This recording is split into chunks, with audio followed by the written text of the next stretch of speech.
Clay came back to the church at 5:30 in the morning, before the others were awake, before the town was moving, before anyone could ask him to explain something he didn't yet have an explanation for.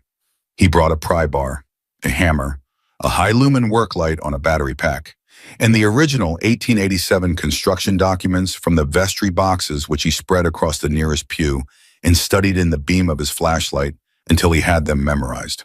The floor plan showed the main sanctuary, the vestry, the bell tower stairwell, the crawl space access at the rear. It showed the altar platform as a solid rectangle of concrete poured directly on grade. No room beneath, no chamber, no anything. But the cold air was still coming. He pressed his palm flat to the altar platform floor and felt it again, deep and steady, the kind of cold that doesn't change when you touch it because it isn't coming from the surface. It was coming from below, from something the 1887 records had no record of. Clay picked up the pry bar and made a decision. He put the flat end into the gap he'd found the night before, running along the inner edge of the altar platform, and pressed down slowly. The wood gave a long, low creak, the sound of something that had been sealed for a very long time and did not want to be opened. He pressed harder. A 4-foot section of tongue and groove hardwood shifted cleanly as though it had been fitted into a frame designed to move. He got his fingers under it and pulled. It came free in one piece. Behind it was a handle, cast iron, bolted to a door set flush with the concrete 3 feet by 4 feet hinged at the bottom. Clay stared at it. He did not touch it yet. He went to the front of the sanctuary lawn, opened the main door, and called Mason. Mason picked up on the second ring voice, rough with sleep. "It's 5:30 in the morning. I know what time it is." A pause. 11 years of riding together, and Mason knew that particular tone, the one that meant this was not casual and was not a request. 20 minutes, Mason said. "Make it 15. Mason made it 12. He came through the door, still pulling on his jacket, and found Clay standing in front of the altar platform with the work light aimed at the cast iron handle in the floor. Mason stopped walking. He looked at the handle. He looked at Clay. He looked at the handle again. "That wasn't in the construction record," so he said, "No, sorry. How long have you known about this?" "Found the draft last night. Found the door this morning." Mason crouched and studied the handle without touching it. Then he stood back up, put his hands in his jacket pockets, and looked at Clay with the steady, unhurried expression of a man who has learned not to waste energy on surprise. "Okay," he said, "open it." Clay gripped the handle. Cold metal, deep cold, the kind that lives in things that have been sealed underground for decades. He braced his foot against the platform edge and pulled with his back and his arms together, and the door came up with a rush of displaced air that hit them both in the face. Old cold stone, cold, the smell of sealed space and deep time, and something else underneath it that Clay couldn't name yet. They both stood there looking down. Concrete steps, narrow cut into the earth, 8 of them disappearing into dark. "I'm going down," Clay said. "Obviously," Mason said. Clay went first, testing each step. Mason followed with his flashlight. At the bottom, they both stood still and got their bearings. The chamber was not large, 15 feet by 20, Clay estimated. Reinforced concrete walls poured in sections, the work of someone who knew what they were doing and had the resources to do it right. This was not a root cellar, not an accident of construction. This was built with intention. The walls had industrial shelving bolted directly to the concrete angle iron and wooden boards. On the shelves were cardboard boxes, dozens of them, and 2 4-drawer steel filing cabinets with institutional locks that hadn't been manufactured since the 1970s. And against the far wall, behind everything else, was a steel door, solid, frame-mounted. The lock mechanism looked like something off a bank vault. Mason let out a long, slow breath. "A church," he said. "A church in a mountain town in West Virginia. $46. "Yeah," Clay said. "What are we standing in right now?" "I don't know yet." He walked to the nearest shelf and read the box labels. Faded marker dates going back to 1943, the most recent from 1978. He opened the closest one and took out a folder. Inside were handwritten letters, typed documents on letterhead, what looked like contracts. He opened one letter and tilted it toward the light. The handwriting was formal and careful, the penmanship of someone educated before the war. Addressed to Reverend Harold Beam, Clay had seen that name in the church records, pastor from 1941 to 1967, signed by a man named Chester Mosby. It began, Reverend per hour agreement regarding the families in question. The arrangements have been completed as discussed, and the documentation will be held as previously agreed at the location we established. Clay read it twice, then a third time. He set it down carefully and looked at Mason. Get Duke, he said. Duke and Rama, just Duke. Duke Fontaine arrived at 7:15 and came down the stairs without hurrying, which was how Duke did everything. 57 years old Vietnam veteran, the most deliberate man Clay had ever known. He stood beside Clay and read the letter once. He didn't speak for a moment. Then, how many boxes? 43 on the shelves. Cabinets aren't open. And there's that door. Duke looked at the steel door. What's behind it? Don't know, lock's serious. Duke was quiet in the way he got when he was organizing his thoughts into something useful. Clay, he said finally, I need you to think carefully about the next step. I'm thinking. Because whatever's in those boxes, once you open it, you own it. You can't unknow a thing. He paused. Some things, when you pull the thread, the whole garment comes apart. Sometimes the garment was holding something together that should have come apart a long time ago. But you need to know which one this is before you pull. I read the letter, Clay said. Mosby wrote the families in question, plural, and arrangements, and he said the documentation would be held at the location they'd established. This is the location, Duke. This is where they kept it all. Kept what, though? That's why I need to open the rest. Duke looked at him for another long moment. Then he said, okay, but we do this carefully, and nobody outside this room knows anything until we understand what we have. Agreed. Not Ryan, not yet. Not yet, Clay said. They went to the boxes. They worked through the morning in the cold of the chamber, moving methodically, reading carefully, setting aside what they couldn't immediately interpret, and returning to it. By 10 o'clock, they had a shape. It wasn't complete. There were gaps, boxes still to open, documents too faded to read. But the shape was there, and it was this. Between approximately 1943 and 1971, a group of prominent men in Silver Creek had systematically targeted families in financial crisis. The mechanism was property. When families fell behind on land payments or mortgages, these men moved with a legal precision that left the families no recourse. Properties changed hands for amounts that bore no relationship to their value. Records were altered. In some cases, Clay found what appeared to be forged signatures on transfer documents. And Reverend Beam in St. Matthew Church had been the instrument of it. In a small mountain community in the 1940s and 1950s, the church was not just a place of worship. It was the social center, the moral authority, the institution that people trusted when they trusted nothing else. When families in crisis had come to Beam for help, he had directed them gently with the full weight of pastoral care directly into the hands of the men who were waiting to take what they had. Mason had come down without being called around 9, having figured out on his own that something significant was happening. He was sitting on an upturned crate with a folder open in his lap, his face arranged in the expression he got when he was working hard to stay even. These are the family's own records, he said. These are the letters they sent. Someone Beam, one of the others, collected everything. Every piece of paper that could have been used as evidence. They weren't destroying it, Duke said. No, Clay said. Oh. The answer arrived fully formed the moment the thought connected. Leverage, not just documenting what happened, using it. If any of these families tried to push back, tried to go to the authorities, tried to make noise, Beam had everything. He had the paper trail that could be turned around to make the families look like the problem. Delinquent debtors, troublemakers, whatever they needed. Mason looked at the folder in his lap. There's a family named Cutter, lost 40 acres in 1949. And there's a letter from the Yief Eleanor Cutter addressed to the county recorder. Says she has proof the signature on the transfer deed is not her husband's. Says she has witnesses. He looked up. And then there's a letter from Chester Mosby to Beam. 2 weeks later, same month Eleanor Cutter's letter would have been received. Mason's voice went flat. It says the matter of the Cutter woman has been addressed. She will not be proceeding further.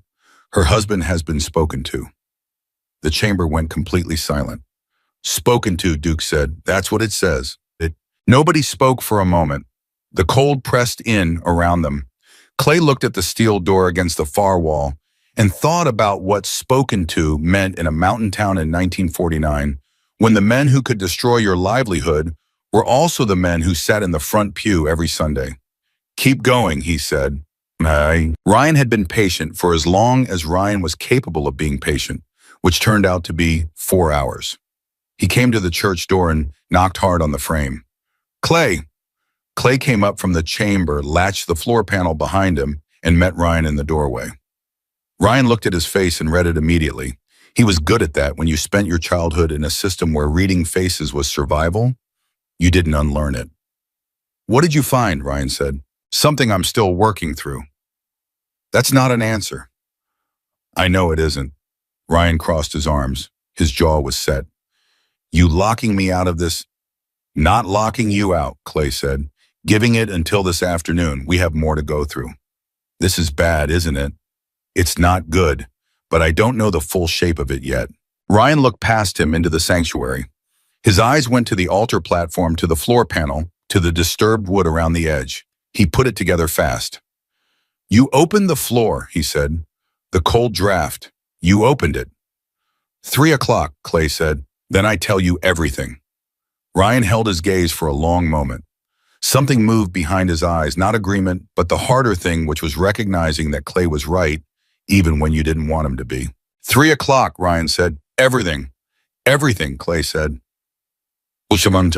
By 2 in the afternoon, they had been through most of the remaining boxes, and the picture had hardened into something they couldn't soften or explain away. 14 families at minimum.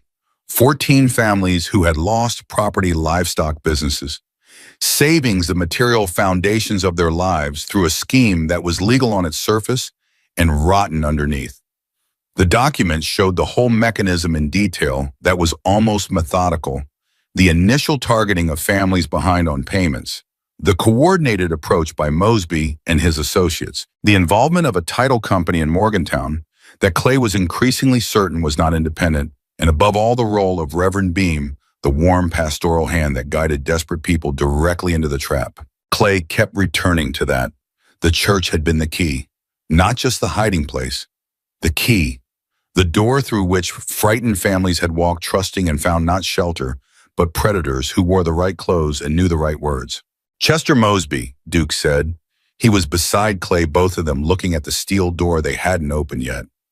"I asked Mason to check current records while we were down here. There's a Mosby family still in Silver Creek. Harold Mosby runs the largest real estate business in the county." Clay turned and looked at him. "Chester's grandson," Duke said. "Second generation removed from what's in those boxes." "And the properties," Clay said. "Some changed hands multiple times since the 40s and 50s, Duke said. "Some may still be in related family ownership." Clay stared at the steel door. The implications of that were not small. They were not something he could process in the cold of an underground chamber in 20 minutes. But they were there, fully formed and waiting, and he was going to have to carry them up into the daylight and figure out what to do with them. "The door," he said. He had brought a bolt cutter. It was insufficient for the lock. He used the reciprocating saw instead. The sound tore through the chamber and up through the floor above, screaming through the old building for 4 minutes straight, while Clay worked and Mason stood at the base of the stairs watching, and then the lock gave and the door opened. Inside was a room the size of a large closet, a single metal shelving unit. On it, 3 items. A canvas bag, military-style army green, with a combination lock on the zipper. A wooden box hinged, simple hasp, no lock.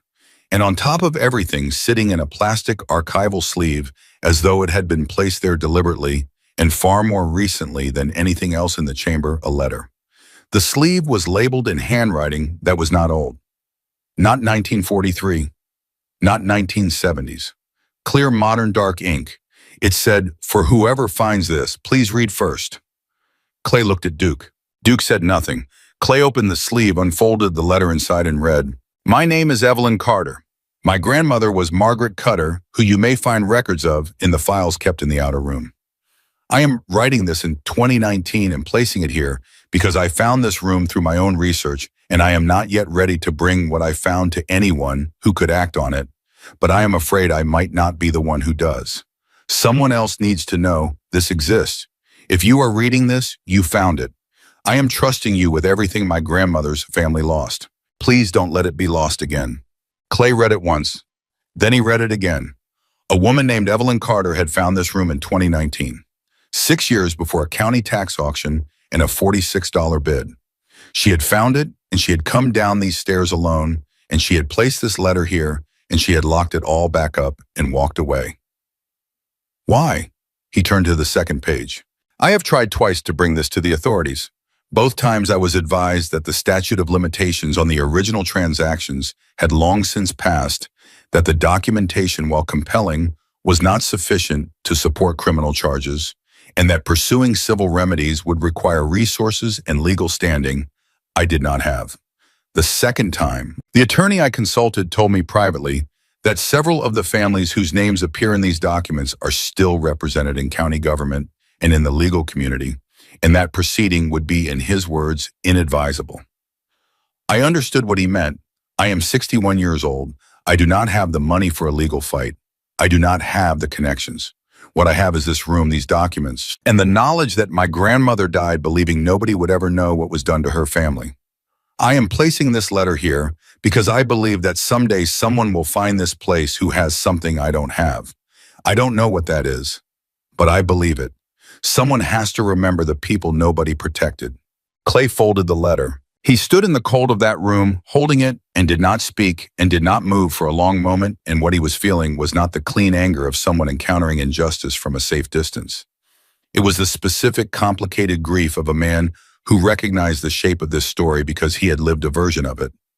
The slow failure of every system that was supposed to help. The particular exhaustion of fighting alone.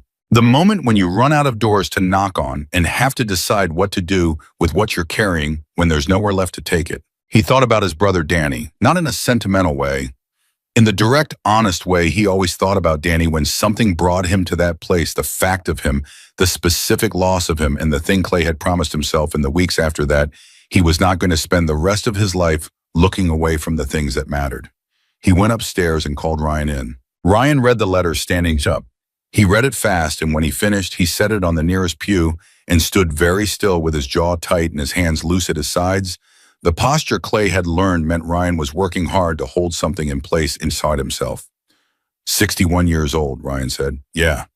She came here alone and found all of this and couldn't do a damn thing with it. That's right. Ryan picked the letter up again and stared at the name. Evelyn Carter. She's still alive. Don't know yet.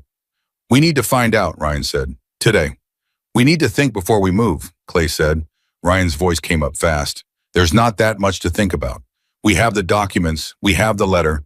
We have names. Harold Mosby is sitting in a real estate office on Main Street right now, probably still collecting income from properties his grandfather stole. Ryan. And you want to think? I want to think, Clay said flat and quiet. Because if we move wrong on this, we lose it. All of it. You understand me? We're four guys in leather vests, and the second we walk into the wrong room with the wrong papers, in the wrong order, everything in that basement gets buried again. Permanently. The people who want it buried know this town, and we don't. They know the lawyers, and the judges, and the county officials. And we are strangers who bought a condemned building 3 weeks ago for $46. Ryan stopped. He breathed. The anger was still there. Clay could see it, but Ryan was 28, and he had spent his whole life learning that the world was not fair, and that unfairness did not respond to the clean force of outrage. He knew that. He had learned it the hard way. He just sometimes needed a moment to let the knowing catch up with the feeling. Okay, he said. How do we do it right? We find Evelyn Carter first, Clay said. She's the rightful owner of this story, not us. Duke said from the corner where he'd stood quietly through all of it. I'll start looking. Duke was methodical. He sat in the truck with Clay's phone and a notepad and worked through every public records database he knew, cross-referencing the name against Silver Creek and the surrounding counties. He found 3 women named Evelyn Carter in West Virginia. 2 were in their 30s. One was 63, close enough to 61 in 2019. She was in Buchanan, 22 miles away. He showed the screen to Clay without comment. Clay looked at the address for a moment. Then he said, I'm going alone. Mason looked up from the pew where he'd been sitting. That's not a great idea. I know, I'm going anyway. She doesn't need 4 of us showing up at her door. You don't know how she'll react. No, I don't. Clay picked up his keys. But I know she's been carrying this for 40 years and nobody's shown up yet. One person is better than four. He drove to Buckhannon in 40 minutes on roads he didn't know, thinking the whole way about what he was going to say, and concluding as he pulled onto her street that there was nothing to plan. You just showed up and were straight and let the other person lead. He knocked. She answered on the third knock. Evelyn Carter was in her mid-60s, gray hair cut short, the kind of face that had done a great deal of living, not hardened but settled the way faces get when a person has come to terms with things they can't change. She was holding a paperback with her finger, keeping her place. She had expected something ordinary. She looked at Clay, at his vest, at the patch. She did not shut the door. "Can I help you?" she said. "My name is Clay Walker," he said. "I bought St. Matthew Church in Silver Creek 6 days ago. I found the room under the altar. I found the documents." He paused. "I found your letter." Evelyn Carter went completely still. The paperback slid from her fingers. She caught it by reflex without looking at it and held it at her side. She looked at him, and Clay had seen a lot of expressions in his life, but this one he recognized with complete certainty because he had been on the receiving end of it, the expression of a person who has been carrying something alone for so long that they had stopped believing anyone was coming and someone just came. "Come in," she said. She made coffee without asking if he wanted any, and Clay sat at her kitchen table and accepted the mug, and for a moment neither of them spoke. The quiet was not awkward. It was the quiet of two people who understood that what was about to be said mattered and deserved a moment before it started. "I went back 3 times after I left that letter," she said, "just to make sure it was still there." "Nobody touched it," Clay said. "I knew the building would go to auction eventually. I knew someone would buy it. I didn't know if whoever bought it would find the room." She paused. "I didn't expect—" She stopped. "4 bikers," Clay said. Something moved in her face, almost a smile, but older and more complicated than a smile. "4 bikers," she said. "No, I didn't expect that." "Tell me about your grandmother," Clay said, and Evelyn Carter told him everything. Margaret Cutter, born in Silver Creek in 1921, married Harold Cutter in 1939, farmed 40 acres east of town, mixed crops, some livestock, the kind of careful small operation that sustained a family without ever making them rich. Harold drafted in the war. Margaret ran the farm alone for 3 years. Harold came home changed, not broken. Evelyn was precise about that word because her grandmother had hated it, but quieter, slower to find his footing. They fell behind on land payments in 1947. 2 quarters, not unusual. They went to Reverend Beam for counsel, which was the natural thing to do. Beam was warm and sympathetic and introduced them to Chester Mosby, who he described as a man who specialized in helping families in exactly this situation. Mosby offered to refinance through a private arrangement. The paperwork was drawn up quickly. Harold signed, Margaret signed. 2 years later, they discovered what they had actually signed: a transfer of title with a conditional repurchase clause that Mosby exercised within 24 months. They had nothing. "My grandmother spent 15 years trying to prove the signature on the transfer was forged," Evelyn said. "She had her own copy of a document with a different date than what Mosby filed. She went to the county recorder. She wrote letters to the state. She went to everyone she could think of." She paused. "And every time she pushed it, something happened. Harold lost a contract. A bank account became inaccessible. Someone who could help her was suddenly unavailable." Mosby's letter, Clay said, to Beam, "The matter of the Cutter woman has been addressed." Evelyn closed her eyes for a moment. "You found that one. What does addressed mean?" "I've thought about it for 30 years, she said. "Not violence, pressure, economic pressure, social pressure. In a small town in the 1950s, the right word from the right man in the right ear could close every door a person needed to open. My grandmother didn't lose her fight in a courtroom. She lost it in church basements, in business lunches, in handshakes she was never present for." Clay drank his coffee, thought about what to say next, said it plainly. "The documents in those boxes are evidence, maybe not of something a criminal court would touch at this point, but there are other kinds of accountability, and I know people who know people." He paused. "You tried alone, with a lawyer who told you it was inadvisable. I'm not a lawyer, but I don't have anything to lose in Silver Creek. I don't need anyone there to think well of me. I don't have a business they can pressure. I don't have accounts they can touch. He let that sit for a moment. I'm a Hells Angels chapter president who bought a condemned church for $46. The people in that town already decided who I am. They can't make it worse. Evelyn looked at him across the table for a long moment. Then she said, "There's something else." He waited. The canvas bag in the inner room. She held his gaze. "I put it there." Clay went very still. "In 2019, when I placed the letter," she said, "I had collected things over the years, documents my grandmother kept, photographs, her copy of the original land agreement, the one with the correct date." She stopped. "I put everything in the bag. A few months before I went to the church, I'd been broken into. Papers taken from my office, nothing else." The kitchen was very quiet. "Someone broke into your house," Clay said. "Yes, and took papers related to this. I couldn't prove what specifically was taken, but yes." "When 2018, a year before I put the letter in the room." She looked at him steadily. "There were other things after that. 2 flat tires in 1 month. A formal complaint filed with my employer. I was a teacher alleging professional misconduct. Investigated over 8 months and found entirely without merit. But it followed me. The implication landed between them without needing to be stated." "Harold Mosby," Clay said. "He called me once," Evelyn said. "Very politely. Said he'd heard I'd been making inquiries about old family business and his door was open if I wanted to discuss it." She paused. "I knew what that meant." "What did it mean?" "It meant he knew I was looking, and he wanted me to know that he knew." Clay nodded slowly. "Smart." "Very," she said. "His grandfather was brutal. Harold is smart. There's a difference. The smart kind is harder to fight."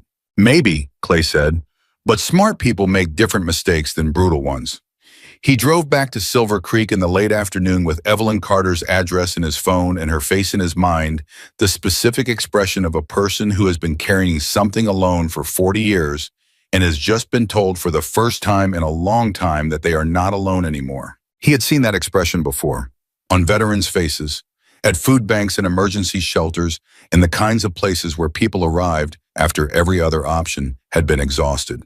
He knew what that expression asked of him. He knew exactly what he was going to do next. Mason was waiting outside the church when Clay pulled in, arms crossed, with the look of a man who had something to say that wasn't good news. "We had a visitor," Mason said. "Who?" "Man in a suit, nice car. Said he heard we were doing restoration work and wanted to introduce himself as a community member who might help with funding." Clay looked at him. "Name?" "Harold Mosby," Mason said. The name hit like something dropped from height. Clay kept his face completely still. "What did you tell him?" "That the owner wasn't here and I couldn't speak on his behalf." Mason held out a business card. He left this: Harold Mosby, Mosby Property Group, Silver Creek, West Virginia. Cell number handwritten on the back with a note, "Looking forward to connecting." "He come inside," Clay said. "I didn't let him pass the door." "Good." Clay pocketed the card. "He knows." Mason blinked. "Knows what we found." "His grandfather built that room, or paid for it. The Mosby family has known about that chamber for 80 years. Clay looked at the church. He didn't come here to offer money for the restoration. He came to read us, to see if we'd found it and figure out which direction we were moving. "So what do we do?" Clay looked at the card in his hand, at the name on it, at the handwritten note on the back. "Looking forward to connecting," which was either the most ordinary phrase in the world or the most carefully chosen, and Clay was not sure yet which one it was, but he was going to find out. "We call him," Clay said, "and we invite him to a meeting." Mason stared at him. "You want to sit down with the man whose family stole from half this town?" "I want to look him in the eye," Clay said. "I want him to know we know, and I want to see exactly what he does the moment he understands that." "That's a dangerous play." Clay looked at him steadily. "Most good ones are." He went inside, sat down in the nearest pew, and dialed the number on the back of the card. Mosby picked up on the second ring, which meant he'd been waiting for it. Charges, and that pursuing civil remedies would require resources and legal standing that I did not have. The second time the attorney I consulted told me privately that several of the families whose names appear in these documents are still represented in county government and in the legal community, and that proceeding would be, in his words, inadvisable. I understood what he meant. I am 61 years old. I do not have the money for a legal fight. I do not have the connections. What I have is this room and these documents and the knowledge that my grandmother died, believing nobody would ever know what was done to her family. I am placing this letter here because I believe that someday someone will find this place who has something I don't have. I don't know what that is, but I believe it. Someone has to remember the people nobody protected. Clay folded the letter. He stood in the cold of that underground room for a long moment, in a silence that had weight to it, and he thought about a woman named Evelyn Carter, who had come to this room alone and done what she could and walked away knowing it might not be enough. He thought about his brother Danny. He thought about the particular kind of grief that comes not from losing someone suddenly, but from watching a system fail them slowly over time with great institutional patience. Then he went upstairs and called Ryan in. Ryan read the letter standing up. He read it faster than Clay had, which was not a surprise, and when he finished, he set it down on the nearest pew and stood very still, with his jaw tight and his hands loose at his sides, which Clay had learned was the posture Ryan adopted when he was working to control something inside himself. 61 years old, Ryan said. Yeah. She came here alone and found all of this and couldn't do anything with it. That's right. Ryan picked the letter up again and looked at the name at the bottom. Evelyn Carter. She's still alive. Don't know yet, Clay said. We need to find out, Ryan said. Today. We need to think before we move, Clay said. There's not that much to think about, Ryan said, and his voice had the edge in it that Clay had expected, the clean, fast edge of 28 in a lifetime of watching systems fail people. We have the documents, we have the letter. We have names. We know who did this, and we know who their descendants are. And Harold Mosby is sitting in a real estate office on Main Street right now, probably still benefiting from property his grandfather stole. Ryan. And you want to think, I want to think, Clay said, firm and quiet, because if we move wrong on this, we lose it. All of it. You understand me? We're not who this town wants us to be. We're four guys in leather vests, and the second we walk into the wrong room with the wrong papers in the wrong order, everything in that basement gets buried again. Permanently. Ryan stopped. He breathed. He looked at Clay for a long moment, and something moved behind his eyes. Not agreement exactly, but the recognition that Clay was right, which was not the same thing but mattered more. Okay, he said. How do we do it right? We find Evelyn Carter first, Clay said. She's the rightful owner of this story, not us. Duke said from the corner where he'd been standing quietly through all of it. I'll start looking. Duke was methodical in a way that came from experience. He sat in the truck with Clay's phone and a notepad and worked through every public records database he knew, cross-referencing the name Evelyn Carter with Silver Creek and surrounding counties. He found 3 women named Evelyn Carter in West Virginia. 2 of them were in their 30s. One was 63, which was close enough to 61 in 2019 to be worth pursuing. She was in Buckhannon, 22 miles away. Duke showed the screen to Clay. Dress, Clay said, listed through the voter rolls. It's current as of last year. Clay looked at it. He had an address and a name and a 2-page letter that a woman had placed in a sealed room 6 years ago and locked behind her because she had nowhere else to put her family's grief. I'm going alone, he said. Mason looked up from where he'd been sitting. That's not a great idea. I know, Clay said. I'm still going alone. She doesn't need 4 of us showing up on her door. She needs 1 person. You don't know how she'll react, Mason said. No, Clay said. Gene. I don't. He drove to Buckhannon in 40 minutes on roads he didn't know using the GPS and thinking the whole way about what he was going to say. He had done a lot of hard conversations in his life. He had knocked on doors to tell people things they didn't want to hear. He had sat in hospital waiting rooms and police stations and courthouses, and he had learned that there was no formula for delivering truth to people who had been waiting for it a long time. You just had to show up and be straight and let them lead. The address was a small house on a street of similar small houses, the kind of neighborhood that was not poor and not comfortable, but something in between, the kind where people maintained what they had with careful effort. He parked on the street, walked to the door, and knocked. She answered on the 3rd knock. Evelyn Carter was a woman in her mid-60s with gray hair cut short and the kind of face that had done a lot of living, not hardened but settled the way faces get, when the person has come to terms with things they cannot change. She was wearing reading glasses, pushed up on her head, and she was holding a paperback book with a finger keeping her place, which meant she had been interrupted mid-sentence and had come to the door expecting something ordinary. She looked at Clay, at his vest, at his face. She did not slam the door. She said, "Can I help you? My name is Clay Walker," he said. "I bought St. Matthew Church in Silver Creek 6 days ago. I found the room under the altar. I found the documents." He paused. "I found your letter." Evelyn Carter went very still. The paperback slid out of her fingers. She caught it without looking at it by reflex and held it at her side. She looked at him for a long moment, not with fear, he realized, with something that he recognized because he had felt it himself. The look of a person who has been carrying something alone for a very long time and has just been told they don't have to anymore. "Come in," she said. She made coffee without asking if he wanted any, and Clay sat at her kitchen table and accepted the mug when she set it down, and for a moment neither of them spoke. She sat across from him and looked at her own hands around her cup. "I went back," she said, "after I left that letter, 3 times in the last 6 years, just to make sure it was still there, that nobody had found it and removed it." "Nobody touched it," Clay said. "I knew the building was going to go to auction eventually.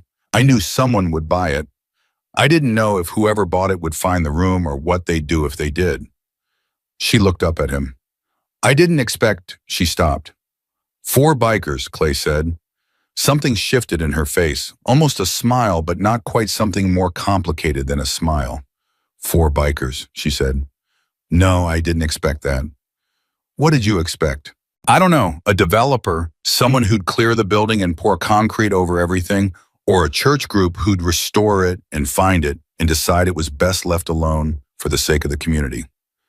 She paused. "I had nightmares about that second one."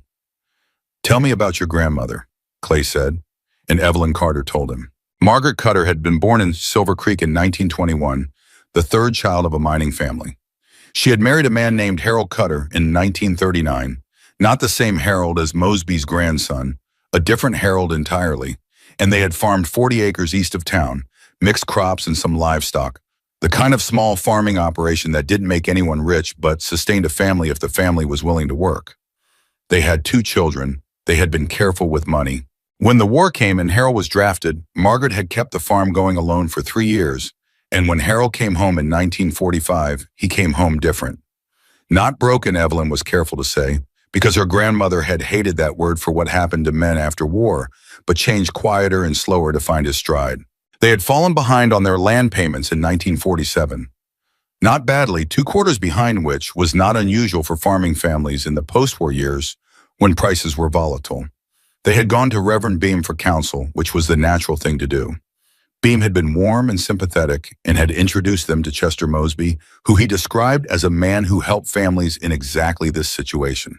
Mosby had offered to refinance the land payment through a private arrangement that would give them breathing room. The paperwork had been drawn up quickly. Harold Cutter had signed it, and Margaret had signed it, and 2 years later, they discovered that what they had signed was not a refinancing arrangement. It was a transfer of title with a conditional repurchase clause that Mosby had exercised within 24 months, leaving them with nothing. "My grandmother spent 15 years trying to prove the signature on the original transfer was forged," Evelyn said. "She had her own copy of a document she'd signed that had a different date than the one Mosby filed. She went to the county recorded. She went to the state. She wrote letters to everyone she could think of." She paused, and every time she tried, something happened. Harold lost a contract he'd been counting on. A bank account was suddenly inaccessible. Someone in a position to help her suddenly was unavailable. Mosby's letter, Clay said, to Beam, it said, "The matter of the Cutter woman has been addressed." Evelyn closed her eyes briefly. "You found that one. What does it mean, addressed?" "I've thought about it for 30 years, she said. "I think it means exactly what it sounds like. Not violence, pressure, economic pressure, social pressure. In a small town in the 1950s, the right word from the right man in the right ear could close every door a person needed to open. My grandmother didn't lose her fight in a courtroom. She lost it in church basements, in business lunches, and handshakes she wasn't present for." Clay drank his coffee. The documents in those boxes, the letters your grandmother wrote, the transfer documents, they're evidence. Maybe not of something a criminal court would touch at this point, but there are other kinds of accountability. I know, Evelyn said.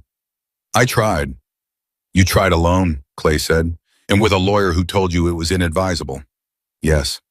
I'm not a lawyer, Clay said, but I know people who know people, and I have something you didn't have when you tried. She looked at him across the table. What's that? I own the building, he said. I have legal access to everything in it, and I don't have anything to lose in Silver Creek. I don't need anyone there to think well of me. I don't have a business they can pressure. I don't have accounts they can touch. He paused. I'm a Hells Angels chapter president who bought a church for $46. The people in that town already decided who I am. They can't make it worse. Evelyn looked at him for a long moment. Then she said, there's something else. He waited. The canvas bag, she said. In the inner room, I put it there. Clay straightened. You put it there. In 2019, when I placed the letter, I had collected things over the years. Documents my grandmother had kept, photographs, a copy of the original land agreement with the correct date on it. Her copy. The one she'd held onto her whole life. She paused. I put it in the bag because I didn't know what else to do with it. I couldn't keep it at my house. I'd been broken into once a few months after I first started asking questions. Nothing taken except papers from my office. The kitchen was very quiet. Someone broke into your house, Clay said. Yes, and took papers related to this. I couldn't prove what they took, but it. Clay set his mug down slowly. How long ago was that? 2018, a year before I put the letter in the room. Have you had any other incidents since then? She looked at him steadily. 2 flat tires in 1 month. A formal complaint filed with my employer. At the time I was a teacher, alleging professional misconduct. The complaint was investigated and found to be entirely without merit, but it took 8 months, and it was the kind of thing that follows a person. She paused. I stopped pushing after that. I put everything I had in that bag, and I put the bag in that room, and I asked God to send somebody who could do something with it. Clay was quiet for a moment. Evelyn, he said, I need to ask you something directly. Ask. Harold Mosby, Chester's grandson. Do you know him personally? I know of him, she said. He was a year ahead of me in school. We weren't close. After I started asking questions, he called me once. Very politely, very professionally. He said he'd heard I'd been making inquiries about some old family business, and he wanted me to know that if I ever wanted to discuss it, his door was open. She paused. I knew what that meant. What did it mean? It meant he knew I was looking, and he wanted me to know that he knew. Clay nodded slowly. He's smart, she said. His grandfather was brutal. Harold is smart. There's a difference, and the smart kind is harder to fight. Maybe, Clay said, but smart people make different mistakes than brutal ones. He drove back to Silver Creek with Evelyn Carter's address in his phone and the image of her face at her kitchen table sitting in his mind, the particular expression of a person who has been carrying something alone and has just been told for the first time in a long time that they are not alone anymore. He had seen that expression on veterans' faces, on the faces of families at food banks and emergency shelters, and the kinds of places where people ended up when all other options had been exhausted. He knew what to do with that expression. He knew what it asked of him. When he got back to Silver Creek, he found Mason waiting outside the church with his arms crossed and a look that said something had happened while Clay was gone. Tell me, Clay said, getting out of the truck. We had a visitor, Mason said. Wise? Who? Man in a suit. Nice car. He said he heard we were doing restoration work and he wanted to introduce himself as a community member who might be able to help with funding or resources. Clay looked at him. Name. Harold Mosby, Mason said. The name landed between them like something dropped from a height. Clay kept his face even. What did you tell him? I told him my owner wasn't here and I couldn't speak on his behalf. He left a card. Mason held it out. Clay took it. Harold Mosby Property Group, Silver Creek, West Virginia. Cell number on the back, handwritten with a note. Looking forward to connecting. He come inside, Clay said. I didn't let him pass the door. Good. Clay pocketed the card. He know what we found.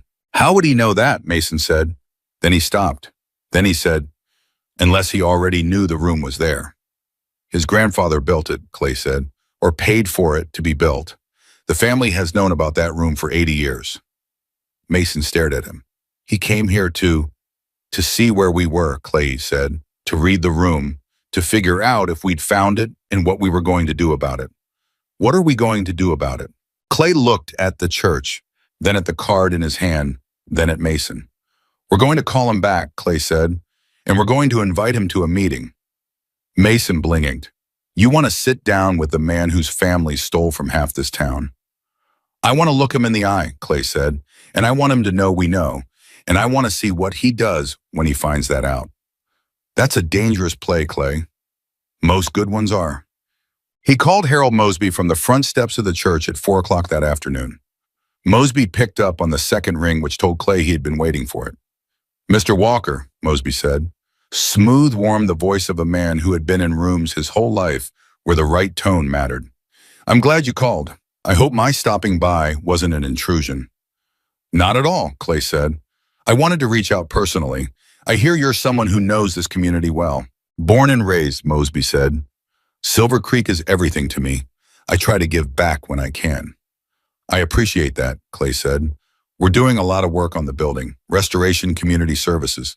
It's a significant project. I'd love to hear more about it, Mosby said. Perhaps we could sit down. That's exactly what I was thinking, Clay said. There's something I want to show you, something we found during the restoration work. I think as a longtime community member, you'd want to know about it. A pause, very brief, half a second, maybe less. But Clay had been in enough conversations to feel the weight of half a second when it carried something. Of course, Mosby said. Whatever I can do to help. Tomorrow morning, Clay said, here at the church, 8 o'clock. I'll be there, Mosby said. Clay hung up and stood for a moment looking at the phone in his hand. Duke had come to stand beside him. You're going to show him the documents, Duke said. It wasn't a question. Some of them. And you think what he'll confess he'll fold? I think he'll lawyer up within 24 hours, Clay said. And I think before he does that, I want to see his face when he understands that everything his grandfather hid down there has been sitting in my hands for the last 12 hours. He paused, and I want him to understand something else. What? That I'm not interested in a fight with Harold Mosby, Clay said. I'm interested in what's right for the families in those documents. And whether Harold Mosby chooses to be part of that or against it is entirely up to Harold Mosby. Duke considered this. You think he has a choice? Everybody has a choice, Clay said. What I'm doing tomorrow is making sure he understands what the choices actually are. He didn't sleep much that night. He lay in the motel room in Elkins and stared at the ceiling and thought about the canvas bag which he had brought up from the chamber and placed in the truck's lockbox, and which contained Margaret Cutter's copy of the original land agreement with the date that didn't match the filed version. That document was the center of it. Not the letters, not the meeting minutes, not even Reverend Beam's meticulous records of the scheme's operations. The document that mattered most was the one an ordinary woman had kept in her house for 15 years before she died, the one she had passed to her daughter, and her daughter had passed to Evelyn, the one that was a simple, concrete, verifiable record that the signature date on the filed transfer did not match the date on the original. Document fraud. It was not as dramatic as the broader story, but it was specific and provable, and it was the kind of thing that could thread through the years and come out the other side as something a court could look at even now. He had called a friend in Charleston that evening, a lawyer he'd met through a veterans legal aid organization, and described the situation in general terms. The lawyer had been quiet for a moment and then said, Document fraud has no statute of limitations in West Virginia if it can be demonstrated to constitute ongoing harm. And if properties changed hands through fraudulent documentation, and those properties are still in related family ownership, the downstream effects of the original fraud are still active. That's a live question. Meaning if the evidence is solid enough, there's a legal theory here. I'm not promising anything, but there's a theory. Clay had thanked him and hung up and lain in the dark for a long time after that. He was thinking about what Duke had said in the chamber that morning, you can't unknow a thing. You start pulling the thread and you own what unravels. He owned it. He had walked into a county auction and paid $46 and put his hand on a church that the town had been trying to forget, and the church had given him something in return, not treasure, not money, but this. A buried thing that had been waiting for someone to come along who had no reason to leave it buried. He thought about his brother Danny. He thought about what Danny had needed and what the systems around him had failed to provide. He thought about the families in those boxes who had needed help from an institution they trusted and had found instead a mechanism designed to take from them. He thought about what it meant to be the kind of person who showed up, not the hero, not the dramatic figure in the leather vest who rides in and fixes everything, just the person who showed up and said, "I see this. I'm not going to look away. Whatever it costs me, I am not going to look away." He fell asleep at some point after midnight, and in the morning he woke up clear. Whatever Harold Mosby walked into that church to do, Clay was ready.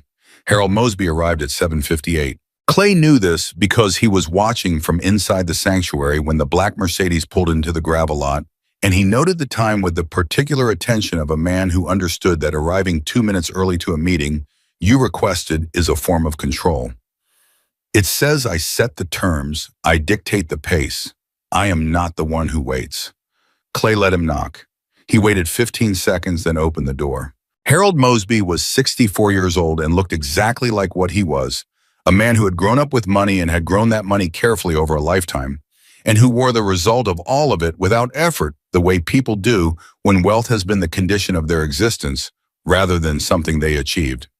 He was taller than Clay had expected, good suit, not flashy, gray at the temples in a way that had probably been working in his favor in business meetings for 20 years. His handshake was firm and measured and lasted exactly the right amount of time. "Mr. Walkerton," he said, "thank you for seeing me." "Come in," Clay said. He had arranged the main sanctuary deliberately, the pews pushed back, a folding table in the center of the space with 3 chairs, one for him, one across from it for Mosby, and one to the side that would be Duke's. The documents he had selected were in a manila folder on the table face down. Mosby came in and looked around with the practiced ease of a man who assessed properties for a living, and Clay could see him doing it, clocking the condition of the floors, the ceiling, the structural work that had already been done, calculating values and costs without even meaning to. "You've made good progress," Mosby said. "We work fast," Clay said. "Sit down." Something in his tone made Mosby look at him directly for the first time. Not alarmed, not yet, but attentive. He sat. Duke came in from the vestry and took the 3rd chair without introduction. Mosby glanced at him and nodded, and Duke looked back at him with the flat, patient regard of a man who has seen many things and is not going to perform friendliness for someone he doesn't know yet. "I'll be direct with you," Clay said. "I didn't call you here to talk about community partnerships or restoration funding." Mosby's expression did not change. That in itself told Clay something. A man hearing unexpected news for the first time would shift even slightly. Mosby did not shift. "All right," he said. Clay turned over the manila folder and slid the top document across the table. It was a photocopy he had made that morning of Chester Mosby's letter to Reverend Beam. The one that said the arrangements had been completed and the documentation would be held at the location they established. He had made copies of 6 documents total, and he was presenting them in order like a hand of cards played one at a time. Mosby looked at the document. He read it. His face did not change, but his right hand, which had been resting loosely on the table, moved. Just slightly, his fingers pressed flat against the surface and then relaxed, and that small movement told Clay everything he needed to know about what Mosby recognized. "Where did you find this?" Mosby said. "Under the altar," Clay said. "There's a chamber. Your grandfather built it, I think, or paid to have it built. Reinforced concrete walls, steel door in the back. The outer room has 43 boxes of documents going back to 1943. The inner room had a bag and a letter." He paused. "You knew the room was there." It wasn't a question. Mosby understood that it wasn't a question. "My father told me about it," Mosby said. His voice had changed, not dramatically, but the warmth was gone, and what was underneath it was not hostility exactly, but something more careful and more controlled than warmth. "When I was 32, he said there was a storage area under the church that contained old business records from the post-war years. He said it was sealed and there was no reason to access it." "Did he tell you what the business records documented?" Clay said. A pause. He characterized it as complicated real estate transactions from a difficult economic period, Mosby said. Complicated, Duke said. It was the first word he'd spoken, and the flatness of it landed in the room like a stone. Mosby looked at Duke, then back at Clay. What do you want? Mosby said. I want you to understand what's in those boxes, Clay said. He slid the second document across. This was a summary he had written himself, a one-page account, factual and precise, of what the document showed.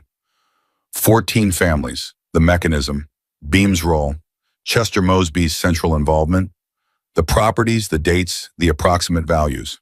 Mosby read it. This time his face did change. Not in the way of a man surprised, but in the way of a man who has been carrying a weight for a long time and has just been told someone else can see it. I want to be clear about something, Clay said. I'm not the police. I'm not a lawyer. I'm not here to threaten you or extort you or make you do anything.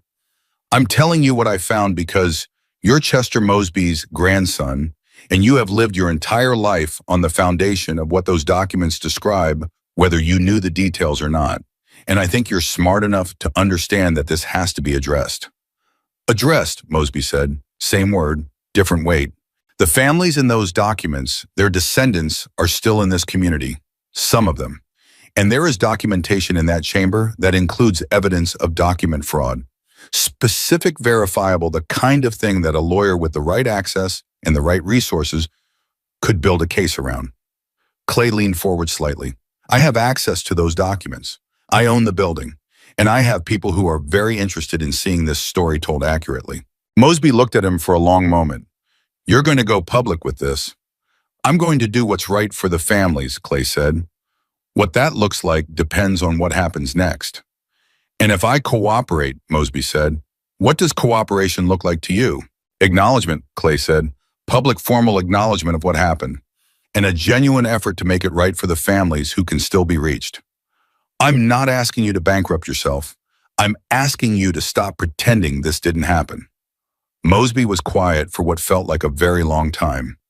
Outside, Clay could hear the distant sound of a vehicle on the road, wind in the eaves, the ordinary sounds of a morning in a small town.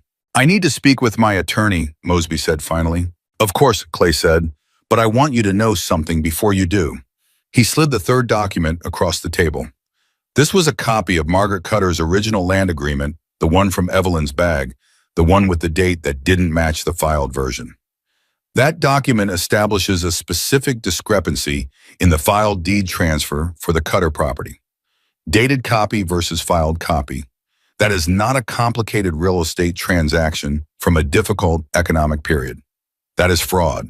And fraud of that nature, when it can be demonstrated to constitute ongoing harm through continued family ownership of property acquired through fraudulent documentation.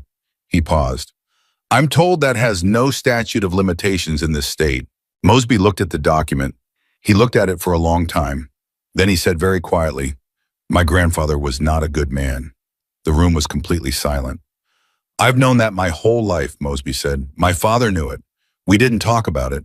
You don't talk about certain things when the alternative is comfortable. He stopped. That's not an excuse. No, Clay said. It's not. What's the name of the family with the document? Cutter, Clay said. The granddaughter's name is Evelyn Carter. She lives in Buckhannon. Something crossed Mosby's face, not recognition of the name Clay thought, but recognition of the shape of it, the specific human weight of it, that there was a woman with a name who had been living with this. I'll call my attorney today, Mosby said, not to fight you, to figure out what's actually possible. Clay nodded. I want to meet her, Mosby said. Ms. Carter, if she's willing. Clay studied him. I'll ask her. Mosby stood. He picked up the copies of the 3 documents and looked at Clay. Can I keep these? Those are copies, Clay said. Keep them. Mosby stood there a moment looking down at the papers in his hands, and then he said something that Clay had not expected. My grandfather built this church's reputation on the backs of people who trusted it. My family has been living in that reputation for 70 years. He looked up. I don't know how to undo that, but I'd rather try than not try. He walked out. Duke waited until the sound of the Mercedes had faded down the road. Then he said, You believe him? I believe he means it right now, Clay said. Whether he means it in a week when his lawyer tells him what it might cost, that's a different question. And if he doesn't follow through, then we take it to the state attorney general's office with everything we have, and we let the journalists do the rest, Clay said. He started collecting the remaining documents from the table, but I think he'll follow through. Why? Clay thought about the way Mosby's hand had pressed flat against the table when he saw the letter. The way his voice had gone quiet, saying his grandfather was not a good man. The way he had asked to meet Evelyn Carter. Because he's been waiting for someone to give him a reason to, Clay said. Some people do wrong things because they want to, and some people do wrong thing because nobody ever gave them a structure for doing right. His grandfather built that structure crooked, and Harold Mosby has been living in it his whole life, and I think part of him has always known it. Duke considered this. That's a generous read. Maybe, Clay said. We'll see if it's accurate. The call to Evelyn Carter was harder than the meeting with Mosby had been. Clay sat in the truck and dialed her number, and when she answered, he told her what had happened, all of it in order, without editorializing. The meeting, the documents on the table, what Mosby had said about his grandfather, the request to meet her. There was a long silence on her end. He wants to meet me, she said. That's what he said. Another silence. What do you think that means? I think it means he's serious about addressing it, Clay said. But I'm not going to promise you that. I don't know him well enough to promise that. What I know is that he saw the documentation this morning, and he said the words out loud that his grandfather was not a good man, in front of witnesses. Words, Evelyn said, and the weight she put in that single syllable told Clay everything about how many words she had heard in 40 years of carrying this. I know, he said. Words aren't enough, but they're a start. What do you need from me? Your grandmother's original document, Clay said. The one in the bag. I need to get it to the lawyer I told you about. The one in Charleston. He needs to see the original to assess what we have. I'll bring it, she said immediately. Tomorrow. I'll be at the church. Mr. Walker, she said. Clay. A pause. My grandmother wrote a letter before she died. Not the one you found, a personal one to our family. She said she hoped that someday someone with nothing to lose would find what she left behind and know what to do with it. A pause that stretched long enough to carry 30 years in it. She was right. Clay drove back to the church with his hands steady on the wheel and something in his chest that he was not going to name out loud because he was not that kind of man, but that was there nonetheless. The town of Silver Creek did not stay ignorant for long. Clay had not told anyone outside the four of them, and Evelyn Carter, but Harold Mosby's black Mercedes sitting in the gravel lot of St. Matthew Church for 40 minutes on a Wednesday morning was the kind of thing that 6 people noticed and 12 people heard about and 30 people were discussing by noon. The calls started coming into the church's newly active number. Clay had set up a basic phone line for the community center project by early afternoon. Most were hang-ups. 2 were voicemails from people Clay didn't know expressing concern about what was happening at the property. One was from Thomas Whitfield, the mayor, asking if Clay would be available for a conversation at his earliest convenience. Clay called the mayor back and agreed to meet that afternoon. Thomas Whitfield was the kind of politician who had survived 11 years in a small-town mayor's office by never being fully on any side of anything, and Clay had him sized up within 5 minutes of sitting down across from him in the town hall. The man was not corrupt. Clay was fairly good at reading corrupt, and Whitfield wasn't it. But he was careful in the way that men who value their position above everything become careful, which meant he was going to watch every word he said and calculate every response before he gave it. I've heard some things, Whitfield said, about documents, historical records, something found in the church. Where'd you hear that? Clay said.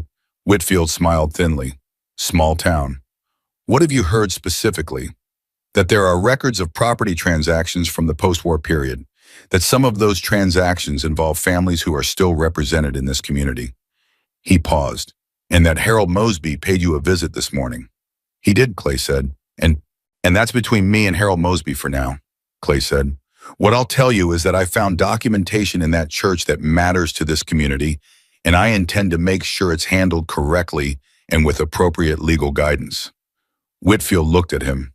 When you say matters to this community, I mean that there are families in Silver Creek whose history was falsified and whose losses were never acknowledged. Clay said flat and clear, and that the documentation to support that statement has been sitting under the altar of that church for 80 years. The mayor went very still. How serious is this, he said. Serious enough that you're going to want to be on the right side of it, Clay said. Not as a threat, he kept his voice even, but as a plain statement of fact. The documentation is substantial. The legal theory around it is being assessed. This is going to come out, Mayor. The only question is what Silver Creek looks like when it does. Whitfield was quiet for a moment. What do you need from the town? Cooperation, Clay said. When the time comes for a public process, I need the town to participate in good faith. Acknowledgement, a formal record, something that says Silver Creek looked at its history and didn't look away. Whitfield nodded slowly. And in return, Clay said, I don't become the story. The families become the story. The truth becomes the story. That's all I want. He drove back to the church and told Mason and Duke what had been said. Mason was quiet for a moment. Then he said, You realize what's happening? What's happening? Clay said. You bought a church for $46 to build a community center for veterans and families with nowhere to go, Mason said. And now you're brokering the biggest accountability reckoning this town has seen in its history. The mayor is asking you what you need from him, and Harold Mosby is calling his lawyer to figure out how to make things right. He paused.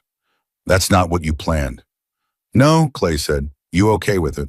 Clay thought about that, about the roof they still needed to finish, about the electrical permits and the flooring in the sanctuary, and the plumbing that needed to be brought up to code. About the Veteran Support Program, he'd been sketching plans for the Food Assistance Network, the partnership with the County Social Services Office he'd been trying to set up. About Danny. The building needed to be a place where people could be helped, Clay said. That's what it's becoming, just not exactly the way I planned. Ryan, who had come in during the last part of the conversation, said, What happens when this goes public? People in this town are going to find out that 4 guys on motorcycles are the ones who brought this up. And some of those people are going to be related to the families who did the taking. I know, Clay said. Things could get uncomfortable. Probably. You worried about that? Clay looked at him. I've been uncomfortable my whole life, he said. It's never stopped me from doing what needed to be done. Evelyn Carter arrived the next morning at 9 o'clock with the original canvas bag from the inner room and a cardboard box of additional materials she'd kept at home. Her grandmother's letters, the personal documents Margaret Cutter had held on to until she died, and a small photograph that Evelyn placed on the pew next to Clay without explanation. Clay looked at the photograph. It showed a man and a woman standing in front of a farmhouse, both in their 30s, the woman holding a baby, and the man with his hand on the shoulder of a young girl standing in front of him.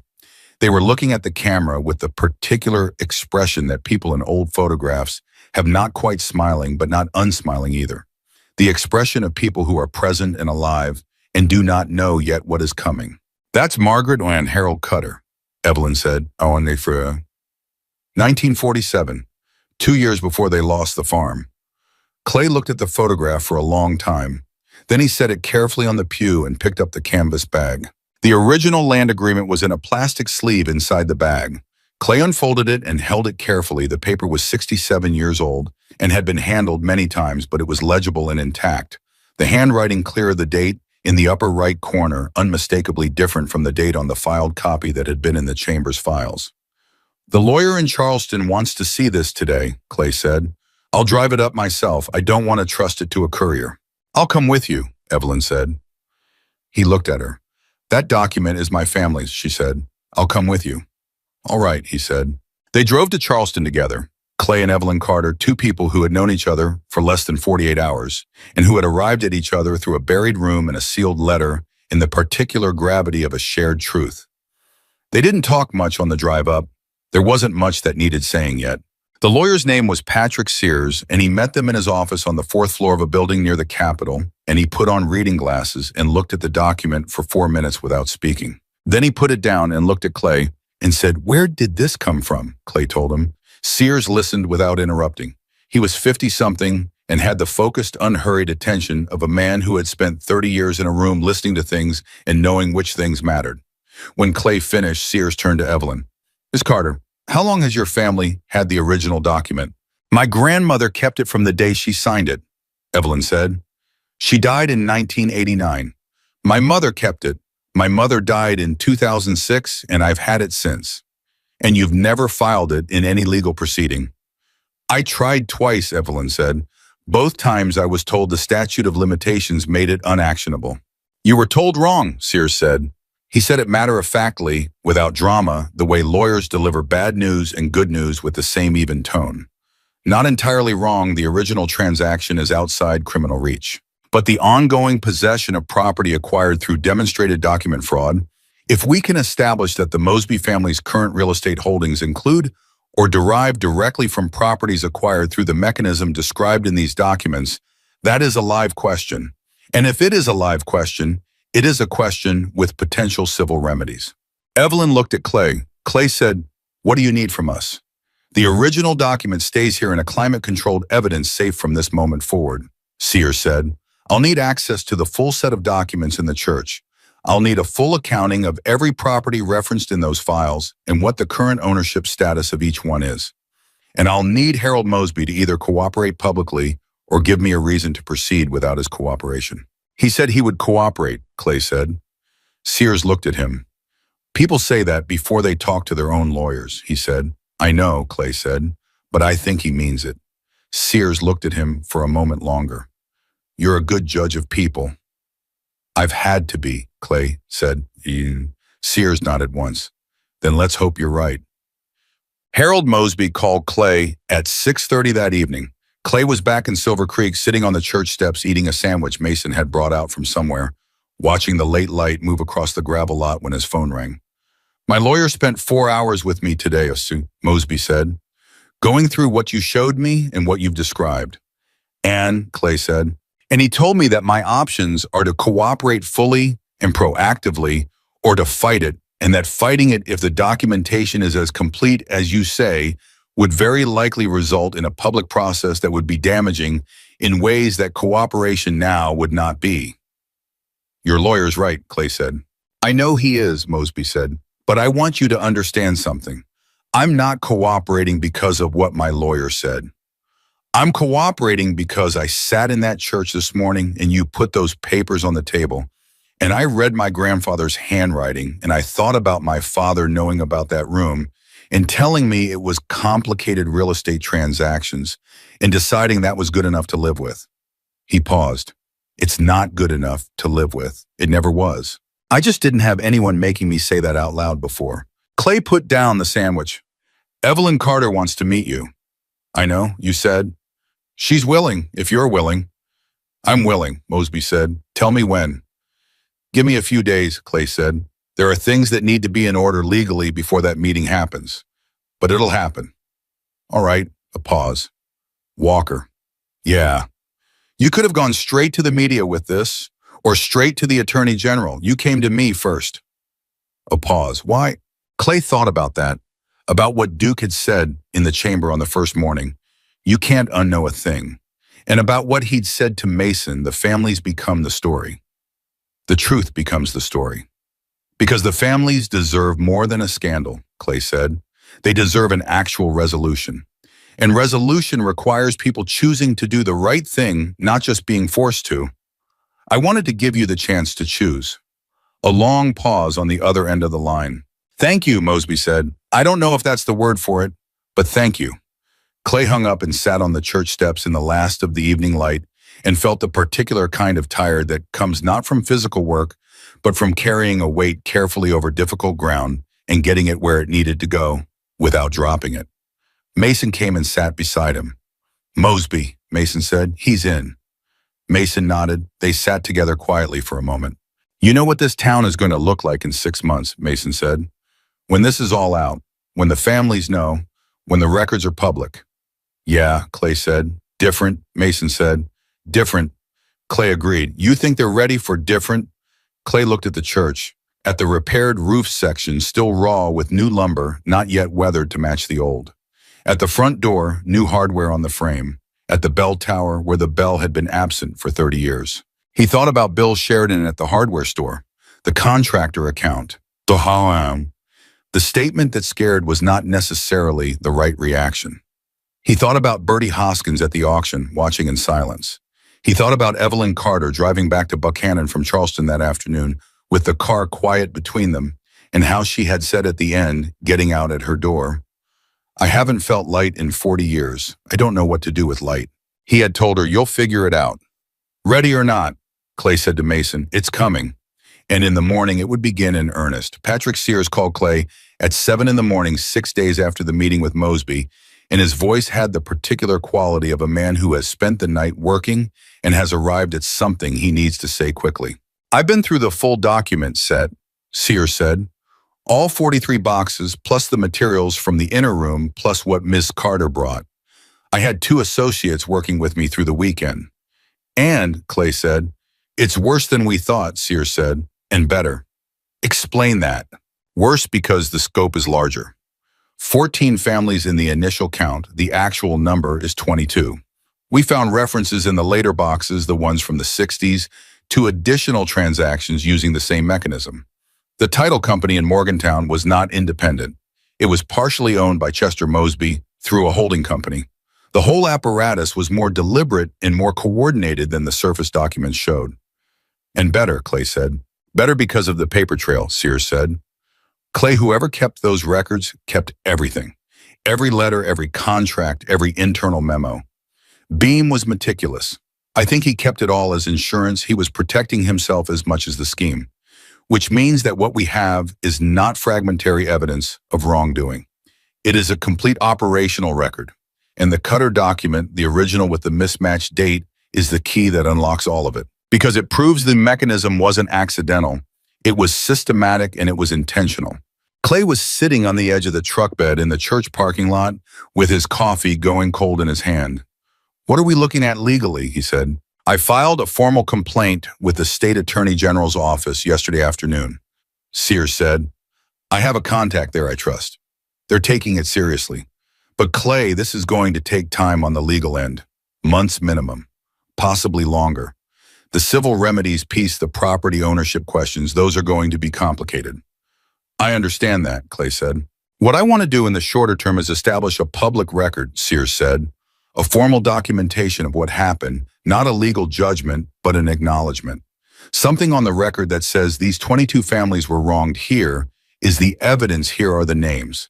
Something that can't be buried again." "How do we do that?" The town seer said. "Formally, a public meeting council participation mayor's office. A resolution of acknowledgement. It doesn't carry legal weight in itself, but it establishes the public record and it signals to the Attorney General's office that Silver Creek is not going to fight this." He paused. "I talked to Harold Mosby's attorney this morning. Mosby is prepared to participate. He'll make a formal statement of acknowledgement about his grandfather's role." Clay set his coffee down on the truck bed. When he said, "How fast can you put a community meeting together?" Sears said. "Give me a week," Clay said. "You've got a week," Sears said. "So." Clay told Mason first, then Duke, then Ryan, and then he called Thomas Whitfield at the mayor's office and laid it out plainly, a public meeting 1 week from Saturday at St. Matthew Church. The Attorney General's office was involved. Harold Mosby was cooperating. The town needed to show up. Whitfield was quiet for a long moment. "At the church," he said. "At the church," Clay said, "where the documents were found, where this story began." Another pause. "You understand that some people in this town are not going to be happy about this. Some people in this town," Clay said, "have been unhappy about things that were wrong for a very long time and didn't know why. Now they're going to know why. And some people in this town have family names that are in those documents," Whitfield said, "on the wrong side. Then they'll have to decide what kind of people they want to be," Clay said. "That's not my decision to make for them." Whitfield exhaled. "All right, I'll make the calls." "One more thing," Clay said. "I want the descendants of the affected families to be personally contacted before the public announcement, not through social media, not through a newspaper notice. Someone calls them, explains what was found and why the meeting is happening. They don't hear about this the same way everyone else does." That's going to take some doing," Whitfield said, "tracking those families down." "I've got a list," Clay said. "Sears put together a current contact search for most of them. I'll send it to you this morning." A pause that felt like surprise. "You've already done that." "I've been doing this for a week," Clay said. I'd like to get it right. The calls went out over 3 days. Some of the families were easy to reach. Some had moved out of state decades ago and were tracked down through the contact search Sears's office had assembled. Some of the direct descendants were already dead, and Clay had to work a generation down. A few could not be found at all, but most of them answered. And when they answered and Clay or Mason explained what had been found and what was happening, the responses were not what Clay had expected, which told him that he had underestimated something. Underestimated how long people can carry the knowledge of a wound that was never acknowledged, how that knowledge lives in a family, across generations, transmitted not necessarily in words, but in the particular silence that surrounds something that was taken and never returned. A man named Gerald Sherwood, 71 years old, living in Pittsburgh, whose grandfather had been one of the 22 families, said, "My grandfather told my father before he died that the church took everything and then told him God had a plan for it. My father never set foot in a church again his entire life. 60 years he avoided churches." He stopped. Then, "You found the records in the church." "In a room under the altar," Clay said. Gerald Sherwood was quiet for a moment. Then he said, "My father would have found that almost funny, I think, in a dark way." "Will you come to the meeting?" Clay said. "Try to stop me," Gerald Sherwood said. A woman named Patricia Allred, in her mid-50s in Morgantown, whose family had lost a business rather than farmland, said, "My grandmother used to say they were cheated by God-fearing men, and that was the worst kind, because they knew exactly what they were doing, and they slept fine every night." She paused. "Is that true? Can you tell from the documents?" Clay thought about Chester Mosby's careful handwriting, about Reverend Beam's meticulous files, about the precision and consistency of 40 years of records kept in an underground room. "Yes," he said, "they knew exactly what they were doing." Good, Patricia Allred said in a tone that was not angry, but something older than anger, something that had settled past anger into the bedrock of a truth held too long. "Then at least they didn't do it stupid. At least they knew." She would be at the meeting.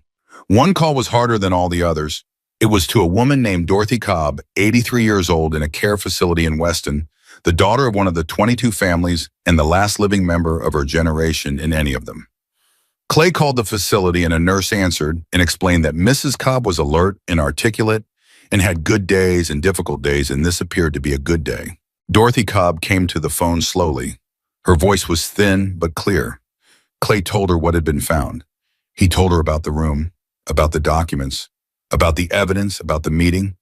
He told her as plainly and carefully as he could, and when he was done, there was a silence that lasted long enough that he said, "Mrs. Cobb, are you there?" "I'm here," she said.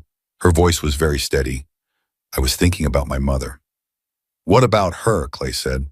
"She cried every Sunday for the last 20 years of her life," Dorothy Cobb said. "Every Sunday without fail. I asked her once why she cried on Sundays specifically, and she said because Sunday was the day Reverend Beam used to shake her hand after service and tell her God had plans for her family." A pause. "She never stopped going to church, my mother. Even after what happened.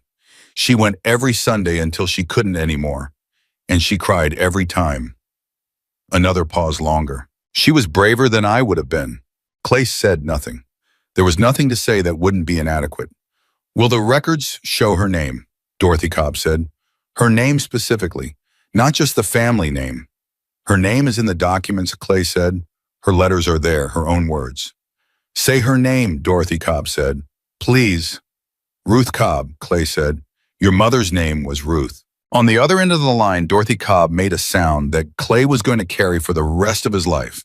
Not a cry exactly, more the sound of something that has been held tightly for a very long time, finally being set down. "Thank you," she said. Clay sat in the truck for 5 minutes after that call and did not move and did not speak and did not try to explain to Mason, who was in the passenger seat and had heard the whole thing, what he was feeling. Mason didn't ask. He just sat there, which was the right thing to do. The week moved fast. The roof section was finished on Wednesday. Mason and Ryan working from First Light, Clay on the ground coordinating materials and permits, Duke on logistics for the meeting. The electrical contractor from Elkins came Thursday to do the preliminary walkthrough for the permit work. A crew from a veteran services organization in Charleston that Clay had partnered with on previous projects drove out Friday to look at the space and discuss what the community center would need. Silver Creek was watching all of it, not from a distance anymore. People had started stopping. Not every day, not in large numbers, but enough a car pulling into the lot to ask what was happening.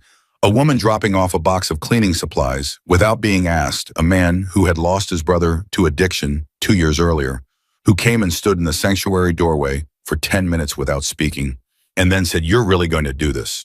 The veterans thing? The family services?" And when Clay said yes, the man said, "I could help. I have time."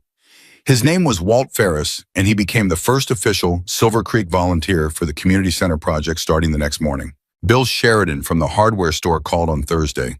"I heard about the meeting," he said, on Saturday. "Word travels," Clay said. "I want you to know that my family, the Sheridans, we're not in those documents." Sheridan said, "My grandfather came here in 1955. We weren't part of what happened." "I know," Clay said. "I'm saying it because I want you to understand that when I show up Saturday, I'm not showing up with guilt. I'm showing up because this is my town and it did something wrong and I want to be there when it says so." "That's the right reason," Clay said. "How many people you expecting?" "Don't know," Clay said honestly. "Could be 50, could be 200. "It'll be 200, Sheridan said with the certainty of a man who had lived in Silver Creek long enough to know how it moved. People in small towns, they watch from a distance. But when something real happens, they show up. That's the thing outsiders never understand about small towns. He was right.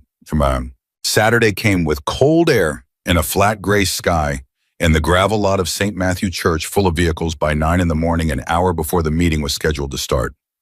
Clay stood inside and watched people come through the door and felt something he had not expected to feel, which was nervous. Not the nervous of physical danger which he had encountered enough times to have made a kind of peace with. The nervous of a thing that mattered enormously and could still go wrong. Ryan found him in the vestry 10 minutes before the start. 212 people, Ryan said. "We're out of chairs. Walt found some folding ones in the storage room. We're setting them up." "Evelyn here," Clay said. "Got here an hour ago. She's with Sears in the front pew." Mosby, in the back, came in alone. Clay looked at Ryan. "How's he seem?" Ryan, who was good at reading people, thought about it for a moment. "Like a man who made a decision and is going to live with it," he said. "Not easy, not comfortable, but decided." "That's all I need him to be," Clay said. "Clay." Ryan stopped him with a hand on the arm, which was unusual for Ryan, who was not generally a person who touched people. "Whatever happens in there today, I want you to know something." Clay waited. "When you first told me what was in those boxes," Ryan said, "I wanted to go straight at it, hard and fast. Call the media, call the lawyers, call. Everybody make it loud." He paused. "You slowed me down. You made me wait. And the way you did it, the way you handled Mosby, the way you reached the families before the announcement, the way you kept it about them and not about us. I've been watching you do this for a week, and I want you to know that I've never been more." He stopped. "Try it again. My whole life I never had someone show me what it looked like to have power and use it carefully." Clay looked at him for a moment. "You're 28, he said. "You got 50 years to practice." Ryan laughed a quick, real laugh. "Get in there," he said. Thomas Whitfield opened the meeting because that was his role, and he understood his role, and he did it better than Clay had expected, standing at the front of the packed sanctuary and saying plainly that the town of Silver Creek had been presented with evidence of historical wrongdoing that had affected 22 families over nearly 3 decades, and that the purpose of the meeting was acknowledgement, accountability, and the beginning of a process of making it right. People were quiet in the way that a crowd is quiet when it is genuinely listening. Patrick Sears spoke for 20 minutes, laying out the documentation with the precision of a man who had spent his professional life making complex things clear to ordinary people. He named the mechanism not in legal language, but in plain language that anyone in the room could follow. He named the families. He named the perpetrators. He named Chester Mosby. At the back of the room, Harold Mosby did not move. Sears explained that the Attorney General's office had opened a formal review. He explained the legal theory around ongoing harm from document fraud. He explained that the civil remedies process would be long and uncertain, and that what today's meeting could accomplish was not a legal resolution, but something that mattered independently of legal resolution. a public record, a formal statement by the community that this happened and that it was wrong, and that the people it happened to are remembered. Then Evelyn Carter stood up. She had not been scheduled to speak. Clay had not known she was going to. She simply stood, and the room went completely still. She was 63 years old, and she stood in the sanctuary of the church that had destroyed her grandmother's life, and she said, "My name is Evelyn Carter. My grandmother's name was Margaret Cutter. In 1949, this church and the men who ran it took 40 acres of land from my grandmother's family through a process that was legal on its surface and fraudulent underneath. My grandmother spent 15 years trying to prove what was done to her. She died in 1989 without ever seeing it acknowledged. My mother died in 2006 without ever seeing it acknowledged. I am 63 years old, and I have spent most of my adult life carrying this, and I am standing here today because a man I had never met bought this building for $46 and pulled up a floor and found what someone spent 80 years trying to keep buried." She stopped. The room was so quiet, Clay could hear his own breathing. "I don't want revenge," Evelyn said. "I want the record to be accurate. I want my grandmother's name on the accurate record." Margaret Cutter was not a woman who lost her farm. She was a woman who was robbed of her farm by men who used God's authority to do it, and she spent the rest of her life being told she was wrong about that, and she was not wrong. She was never wrong. She paused. "I just wanted someone to finally say that out loud." She sat down. For a moment, nobody moved or spoke. Then Gerald Sherwood, 71 years old, who had driven from Pittsburgh, stood up. He didn't give a speech. He just said, "My grandfather's name was Thomas Sherwood. He lost 26 acres and a logging contract in 1951. He sat down. Patricia Allred stood. "My grandmother's name was June Allred. She lost a dry goods business in 1957. She sat down. One by one they stood. Some were descendants of the 22 families. Some were just Silver Creek residents who stood to say the names of neighbors they had heard their parents or grandparents mention in the particular hushed way that people mentioned things that were wrong and never corrected.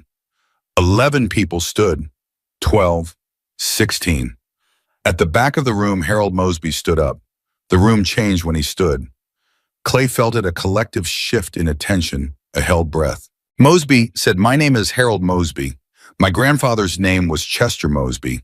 He is named in the documents found in this building as the primary architect of what happened to these families. I cannot undo what he did. I cannot give back what was taken. But I can tell you that I have spent my professional life benefiting from a foundation built on those transactions, and I am standing here today to say publicly and formally that I know that, and I am not willing to continue as though I don't." He paused. "My attorneys in Mr. Sears' office are in discussions about what appropriate remedy looks like going forward. I will not obstruct that process. I will not delay it. And I am personally committing to a fund established today for the direct benefit of the families named in these documents. The initial amount is $250,000. The room erupted. Not in applause exactly, more in the sound of 200 people simultaneously exhaling and reacting and processing something they hadn't expected. People talking to each other, voices rising, the complicated sound of a room full of people trying to absorb something that had just changed. Clay stayed where he was standing along the side wall and watched. He watched Evelyn Carter's face when Mosby said the number. He watched her close her eyes for 3 seconds, just 3, and then open them and straighten her back. And he saw that she was not going to cry, not here, not in public, but that something in her face had changed permanently. Some tension she had been carrying so long, she had probably stopped noticing it, and it was gone now. He watched Gerald Sherwood shake his head slowly, not in disbelief, but in the particular way a man shakes his head when something he has given up expecting actually happens. He watched Duke, who was standing on the opposite wall, and who met Clay's eyes across the room and gave him a single nod. Duke Fontaine, who had been to war and had come home and had spent 35 years since then, measuring the world carefully and trusting it sparingly, gave him that nod, and it was worth more to Clay than anything else in the room. The meeting ran 3 hours. At the end of it, the Silver Creek Town Council voted unanimously to enter a formal resolution of acknowledgement into the town record, the first such resolution in the county's history. Whitfield signed it on the spot, which Clay had not expected, and the clapping when he did was the genuine kind. After people moved through the sanctuary slowly, the way people move through a space after something significant has happened, not quite ready to leave it. Conversations started that Clay could see were going to last a long time. Descendants of affected families talking to each other. For the first time, town residents approaching those descendants with the awkward but sincere movements of people who are trying to make something right without quite knowing the protocol for it. Evelyn Carter found Harold Mosby in the back of the room. Clay saw it happen from across the sanctuary. He saw Evelyn walk up to Mosby, and he saw Mosby turn and face her, and he could not hear what passed between them, and he was not going to try. What happened between Evelyn Carter and Harold Mosby in the back of that sanctuary was not his to witness. He looked away. Ryan appeared at his shoulder. "You going to talk to people?" "In a minute," Clay said. He was looking at the front of the sanctuary, at the altar platform, at the floor where 3 weeks ago he had lain flat with a flashlight and seen the gap in the wood and felt the cold air rising from beneath. He thought about what was down there now, the documents still in place waiting for Sears's team to complete their formal cataloging. The empty inner room with its broken lock. The cold that came up from the stone below. He thought about the woman in 2019 who had come down those stairs alone and placed a letter on a shelf and asked God to send someone who could do something with it. He had not been sent by God. He had been sent by a county tax auction and a $46 minimum bid, and the particular stubbornness that had kept him going his whole life when the sensible thing was to stop. But he was here, and the thing that needed to be done was being done. 3 months later, St. Matthew Church, or rather the St. Matthew Community Center as it had been officially renamed by the Silver Creek Town Council in a unanimous vote, opened its doors to the public. The roof was sound, the electrical was new, the plumbing had been brought to code, the hardwood floors had been sanded and refinished, and the painted ceiling, the blue and gold arch patterns from 1887, had been carefully restored by a woman from Elkins who specialized in historical preservation and who had wept quietly for about 20 minutes when she first saw what was underneath the water staining. The main sanctuary was divided now into a community hall with folding tables and a full kitchen on one side and a quiet room for individual services on the other. The vestry had become a small office for the veterans counselor who was coming in twice a week from Charleston. The bell tower stairs had been reinforced, and the original bell tracked down by Ryan, who had spent 3 weeks making calls in a salvage yard in Morgantown, which was implausible and true, had been rehung. On the morning of the opening, before anyone else arrived, Clay stood in the community hall alone. He had his coffee. He had his jacket. He had the particular quiet of a man who has done what he set out to do and is standing in the evidence of it. He thought about Danny. He thought about what this place was going to offer for people who needed somewhere to go. The veterans who would sit in the counselor's office and say things they had been carrying. The families who would come to the kitchen on difficult weeks. The people who would walk through a door that was open instead of locked. He thought about $46, which was the strangest investment he had ever made and the best. The front door opened and he heard people coming in. Mason first voice already going about something that needed to be adjusted in the kitchen setup. Then Ryan and Walt Ferris arguing companionably about the bell tower access schedule. Then Duke, quiet as always, who came and stood beside Clay and looked at the hall and said nothing for a long moment. "You think your brother would have used a place like this," Duke said. Clay had been waiting for someone to ask him that. Maybe he had been asking it himself for months underneath everything else. "Yeah," he said. "I think he would have." "Then it's for him too," Duke said, "as much as anybody." More people came through the door. Evelyn Carter, who had driven from Buchanan with her daughter, who was seeing the church for the first time. Gerald Sherwood down from Pittsburgh again, who had become a regular presence in Silver Creek in the months since the meeting, helping to coordinate the outreach to affected families in the legal process Sears was managing. Bill Sheridan with his nephew Pete, who brought lumber and wouldn't take money for it. Dorothy Cobb was not there. She was 83 and couldn't travel. But her granddaughter was a young woman named Claire who had driven 4 hours from Wheeling and who went straight to Clay when she saw him and said, "My great-grandmother wanted me to tell you her name again. She said you said it right and she wants you to know." "Ruth Cobb," Clay said. Claire Cobb smiled, and it was the kind of smile that goes all the way back through the years to something that was hurt and is not healed exactly, but is finally seen. Thomas Whitfield gave a short speech that was better than Clay expected, honest about what the town had gotten wrong, and clear about what it intended to do differently. Harold Mosby spoke briefly and did not apologize, which was right. You cannot apologize for your grandfather and and trying sounds like a performance.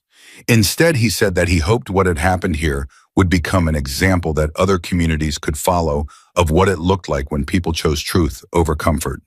He said he was grateful to the people who had not let the easier thing be the thing that happened. He looked at Clay when he said it. Clay looked back and gave him a single nod, the way Duke had given him a nod across the packed sanctuary 3 months ago. Some things don't need more than that. When the formal program ended and the hall filled with the ordinary sounds of people eating and talking and doing the living things that spaces like this are built for, Clay stepped outside onto the front steps. The cold air was there. October again, a full year almost from the day he had first walked this property. The same gray sky, the same bare trees on the hillside, the same road running through a town that looked the same from the outside and was not the same at all on the inside. An elderly woman walked up the front path. He recognized her as a woman who had been at the meeting 3 months ago, a Silver Creek resident, not a family member of the affected families, just a woman who lived here and had come to see what was happening. She had sat in the third row and had not stood to speak, and Clay had noticed her because she had cried silently and steadily through the entire meeting. Not the dramatic crying of someone performing grief, but the quiet, private kind that comes when something you've been sitting with a long time is finally named. She stopped in front of him now and looked at him. She was in her late 70s, probably the age that Silver Creek had a lot of the age of people who had been here long enough to remember what the town used to be and to grieve what it had become. She reached into her coat pocket and brought out a photograph. She held it out to him. He took it. It was an old photograph, black and white, slightly faded. It showed a group of people standing in front of a building that Clay recognized after a moment as this building, St. Matthew Church, before it became abandoned, when it still had windows and a bell and a full congregation. The people in the photograph were dressed in Sunday clothes, and they were looking at the camera with the ordinary, unposed faces of people who are simply there and do not know this moment will matter later. "That's my father," the woman said. She pointed to a man in the front row, young, maybe 25. "He grew up on the next street. His family wasn't taken from. They were just here." She paused. "He told me once that the worst thing about what happened, he wouldn't say what exactly, just that something happened, because that's how people talked about it, was that everyone who wasn't involved just kept quiet. They knew something was wrong and they kept quiet because it wasn't happening to them." She paused again. "He was ashamed of that his whole life. He told me that when I was young, so I would know that silence is a choice." She looked at Clay steadily. "I want you to have the photograph," she said, "for the building, so people can see what it was." Clay looked at the photograph in his hand, at the man as she'd pointed to, young, Sunday clothes, unaware, at the whole crowd of them standing in front of a building that was about to become the site of something they didn't know yet. "What's your name?" Clay said. "Loretta Briggs," she said. "Thank you, Loretta," he said. She nodded once and went inside. Clay stood on the steps with the photograph in his hand and let the cold morning air move around him and thought about silence as a choice, about the people who kept quiet, about the people who couldn't afford not to, about the difference between those two things and how hard it sometimes was to know which one you were living. He had not been quiet. He had pulled up a floor and gone down into the cold and opened boxes that someone had tried to seal permanently, and he had carried what he found into the light and refused to set it down until it reached the people it belonged to. That was not heroism. He was not interested in heroism. It was just the thing that needed to be done by whoever was in the position to do it, and he had been in the position. He went back inside. The hall was full of people, and the noise of people, voices, and laughter, and the particular sound of a building being used the way a building wants to be used, full and warm and purposeful. Ryan was in the kitchen arguing with Mason about something involving a commercial coffee urn. Duke was at a corner table in conversation with Gerald Sherwood, and from the body language, Clay could tell that Gerald was telling Duke something important, and that Duke was giving it the full weight of his attention, which was the best thing you could give anyone. Evelyn Carter was across the room with her daughter, and they were looking at something on the wall, a framed print Clay had put up the day before the text of Evelyn's letter, in Margaret Cutter's handwriting, the one that said, "Someone has to remember the people, nobody protected," mounted and lit, invisible to anyone who walked through the door. Walt Ferris came up beside him. "You doing okay?" "Yeah," Clay said. "Big day." "Yeah." You know what I keep thinking about, Walt said. My brother, the one I lost.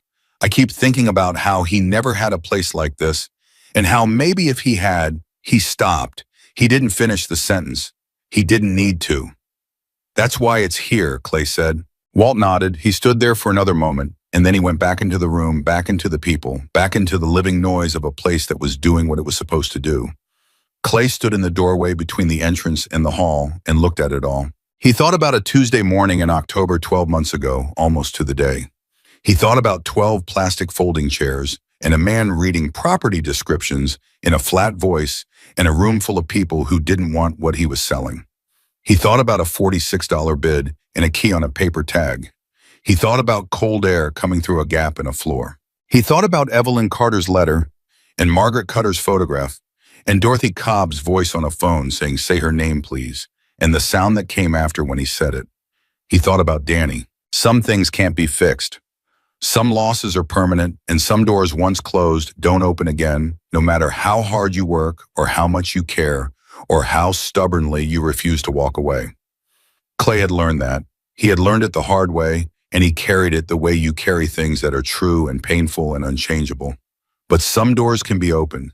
Some floors can be pulled up. Some voices buried so long they have turned to paper, and dust can still be read and named and given back to the people they belong to. That was what he had done here. That was what $46 in a church nobody wanted had become. Not a monument, not a statement, not a story about bikers being misunderstood or a town learning a lesson. Just a place where people could come, where a buried truth had been brought up into the light, where the names of forgotten people were on the wall for anyone to read, and the door was open and nobody was turned away. The bell in the tower rang at noon. Ryan had done that, found the bell rehung.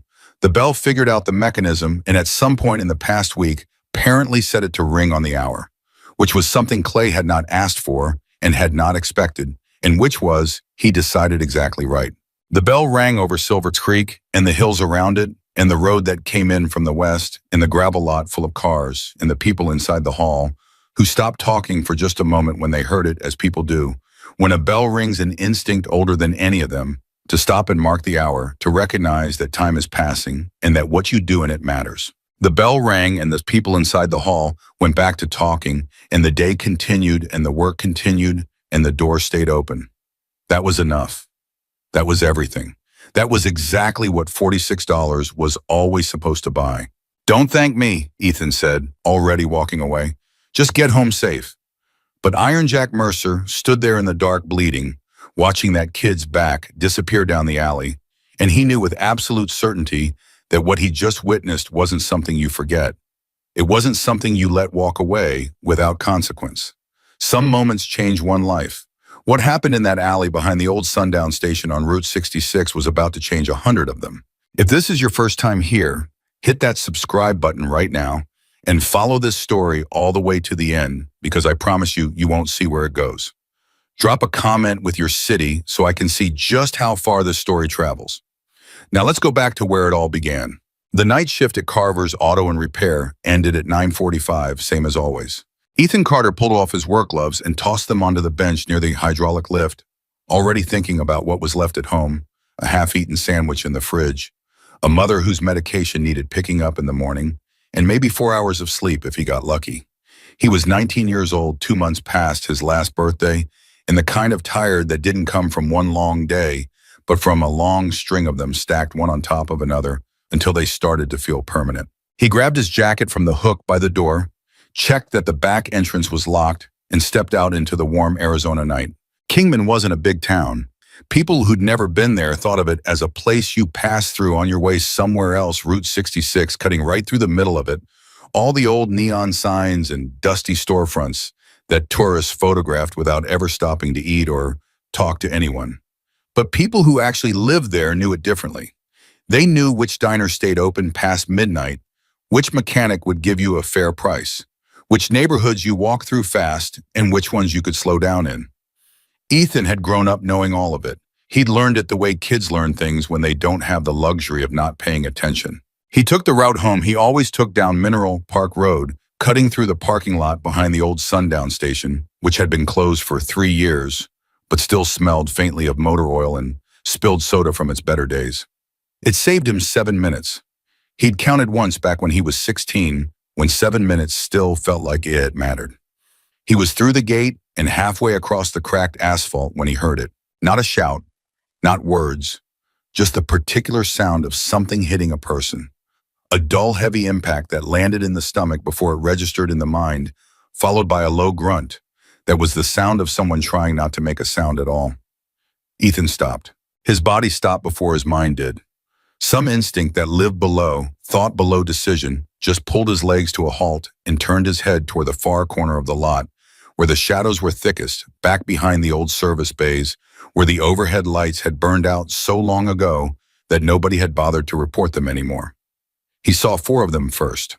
Young guys, early 20s, maybe the kind of loose-limbed, restless energy that meant they were either looking for trouble or already in it.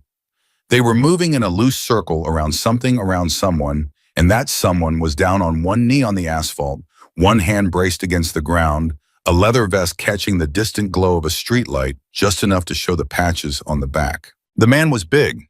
Even on one knee, even with blood on his face, the man was obviously built like someone who had spent decades doing things that required size and endurance. He was older, mid-50s, maybe older, with a gray beard and forearms that told their own story about a life lived without backing down from much. But there were 4 of them, and none of the people who had been cutting through that lot in the last few minutes, and there had been several, Ethan could tell by the footsteps, that had slowed and then hurried on the couple he had seen turn around near the gate and choose a different way home. None of them had stopped. Ethan Carter was not an unusual young man in most ways. He got up in the morning, he went to work. He worried about money and his mother and whether the radiator on the Silverado he was rebuilding would hold. He'd never been in a serious fight. He'd never thought of himself as brave. He had a quiet way about him that people sometimes mistook for shyness. But it wasn't shyness, it was just that he didn't say things unless he meant them, and he didn't move unless he knew why. He knew why now. The tire iron was on the ground 3 feet from the entrance to the old service bay, just lying there, rusted, the kind of thing that fell off a vehicle or got left during the station's last days and never collected. Ethan picked it up in one motion. He didn't stop to think about it. He would think about it later many times, and he still couldn't tell you exactly what went through his head in those 4 or 5 seconds between hearing the sound and picking up that piece of steel. What he could tell you was what didn't go through his head. He didn't think about the fact that there were 4 of them and 1 of him. He didn't think about what they might be carrying. He didn't think about the patches on the man's vest or what they meant or who that man might be connected to. None of that entered his mind in those seconds. What entered his mind, in the only way that things enter the mind when instinct is running the show, was something much simpler. The man was going to get badly hurt if nobody did anything. Nobody was doing anything. So Ethan did something. He walked forward, not running, not charging, just walking with the kind of absolute deliberate calm that in retrospect probably alarmed the 4 young men more than any amount of shouting would have. And he said loud and clear, and without a single tremor in his voice, "Hey!" All 4 of them turned. In the moment of stillness that followed that half second where everyone recalibrates, Ethan assessed the situation with the same mechanical precision he brought to a broken transmission. The nearest one was closest to the man on the ground. The one on the far right had his weight shifted wrong, knees not bent, standing the way people stand when they haven't actually been in many real fights, but have watched a lot of them. The one in the middle was the problem, broader, more composed, the one the others were taking cues from. "Walk away," Ethan said. The middle one laughed. "You lost, kid." "No," Ethan said. "You are." What happened in the next 40 seconds was not a movie fight. There was nothing elegant about it. Ethan didn't take any of them down with one perfect strike. He got hit hard in the ribs, the kind of blow that made his vision go white at the edges for a moment. But he put the tire iron across the shoulder of the nearest one with enough force to make it count, got between the downed man and 2 of the others, and used the tire iron against the ground. Crack loud as a gunshot in that empty lot, and said one more time very quietly with blood starting to sting his split lip, "Walk away." They walked away, not instantly, not without one of them throwing a final threat over his shoulder, something loud and ugly that was meant to restore some dignity as they retreated toward the south fence. But they went. Ethan stood very still for a moment. His ribs were sending unpleasant signals. He breathed through it and turned toward the man on the ground. The man was already trying to get up. He was the kind of man who would not stay down any longer than physics required, and he'd already gotten one leg under him, one hand on his knee, pushing up from the asphalt with a controlled grunt that suggested he'd taken worse. Ethan offered his hand. The man looked at it for a moment. Then he looked at Ethan directly with a steadiness that most people couldn't hold, the kind of look that was reading something rather than just seeing it. He took the hand. Ethan pulled. The man came up. He was a head taller than Ethan and probably 80 pounds heavier, and he smelled like motor oil and cigarettes and something antiseptic. And when he was fully upright, he kept Ethan's hand in his for just a beat longer than a normal handshake before releasing it. "Jack Mercer," the man said. His voice was deep and even, and had the particular flatness of someone who had been managing pain for a long time. "Ethan Carter." Jack Mercer looked at the retreating backs of the four young men, still visible near the far fence, then back at Ethan. He seemed to be processing something. "You by yourself?" "Yeah, 4 of them." I noticed. A pause. Jack's expression shifted into something that might in another man have been amusement, but in him registered more as a kind of quiet, recalibrating respect. "Kid, you got any idea?" "Your face needs ice," Ethan said. "That cut above your eye is going to close up if you don't deal with it soon." He glanced toward the lot's edge where a large motorcycle was leaned against the fence, partially shadowed. "Is that your bike?" Jack followed his gaze. "Yeah. I'll check it over if you want. Make sure they didn't mess with anything. I'm a mechanic. Shop's closed, but I've got tools." Jack Mercer stood there in the dark. Our blood on his face, 4 assailants gone. A 19-year-old kid offering to look at his motorcycle with the same easy matter-of-factness that most people offered a stick of gum. He had met a lot of people in his life. He had met people in circumstances far more extreme than this. He could read a man or a boy the way other people read road signs. Fast and automatic and usually accurate. He was reading Ethan Carter right now. "Yeah," he said after a moment. "All right. The motorcycle was a 2019 Road Glide custom-built, the kind of machine that took years to get right and cost more than most people's first homes. It was also, Ethan discovered, when he crouched down with his work light completely untouched. Whatever those 4 had wanted with Jack Mercer, it hadn't been about the bike. He checked the chain, the brake lines, the fuel connections, ran the light along both sides of the frame. Everything solid. He stood up. "She's fine," he said. "They didn't touch it." Jack had been watching him work. He'd been sitting on an old cinder block near the bay wall, holding a folded piece of cloth from his vest pocket against the cut above his eye. And he'd been quiet the whole time Ethan worked, not the uncomfortable quiet of someone who didn't know what to say, but the settled quiet of someone who was thinking hard about something specific. "You always this calm?" Jack asked. Ethan glanced over. "I'm a mechanic. I'm calm when something's broken and I know how to fix it. And when you don't know how to fix it," a small pause, "I get quieter." Jack almost smiled. Almost. It moved something in the corner of his mouth and then passed. "Where do you work?" "Carver's, on Mineral Park." "Carver's." Jack turned the name over. "Ray Carver's place." "You know him?" "Knew his father." Jack stood slowly with the careful deliberateness of a man who had given his body a great deal of punishment and had learned exactly where all the limits were. "Good people, Thorne." Ethan nodded. He was starting to feel his ribs again. The adrenaline was metabolizing, leaving the ache behind, the way a tide leaves rocks exposed. He kept his face neutral about it. Jack noticed anyway. "They get you bone." "I'm fine." "That's not what I asked." Ethan met his eyes.